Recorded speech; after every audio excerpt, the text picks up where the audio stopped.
இப்போ நம்ம பண்பாட்டு திருவிழாவே நம்ம கொண்டாடி கொண்டிருக்கிறோம். ஆனா நம்முடைய பண்பாட்டை அழிக்கணும்னு ஒரு கூட்டம் தெரிஞ்சிட்டு இருக்கு, உங்களுக்கு தெரியும். அதுதான் அந்த சங்கிய கூட்டம். பொங்கலை நம்ம இவ்வளவு சிறப்பாக கொண்டாடுறோம்னா அதற்கு எதிர்த்து அவங்க வேலை செஞ்சுட்டு இருக்கிறாங்க. உதாரணத்துக்கு ஒன்றிய அரசுடைய தேர்வுகளை நாளைக்கு நடத்துறாங்க. வருஷத்துல 365 நாட்கள் இருந்தாலும் அது தனியா அந்த பொங்கல் தினத்தன்று நாம கொண்டாடக்கூடாதுன்னு திட்டம் போட்டு சில செயல் திட்டங்களை செஞ்சுட்டு இருக்கிறாங்க. இதற்கும் நம்முடைய தலைவர் அவர்கள் எதிர்ப்பு தெரிவிச்சிருக்கிறாங்க. அது மட்டும் இல்ல, இன்னொருத்தர் இருக்கிறார், ஒன்றிய அரசினுடைய நியமனம் செய்யப்பட்ட ஒருத்தர். அவர் தான் ஆளுநர். அவர் மக்களால் தேர்ந்தெடுக்கப்பட்டவரா? சட்டமன்ற நிகழ்ச்சிகள்லாம் நீங்க பார்த்திருப்பீங்க என்ன நடக்குதுன்னு. தமிழ்தாய் வாழ்த்து பாடக்கூடாதுன்னு சொல்றாரு.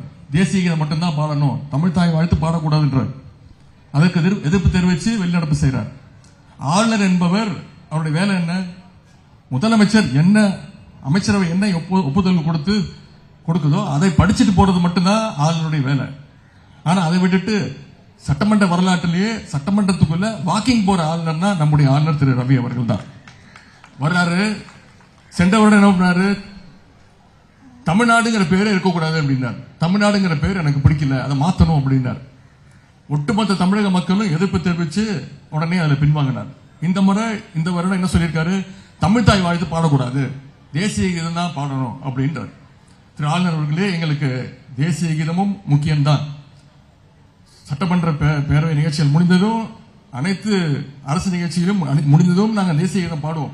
எங்களுக்கு தேசிய கீதம் எந்த அளவுக்கு முக்கியமோ அதே அளவுக்கு எங்களுடைய தமிழ்தாய் வாழ்த்தும் எங்களுக்கு முக்கியம்.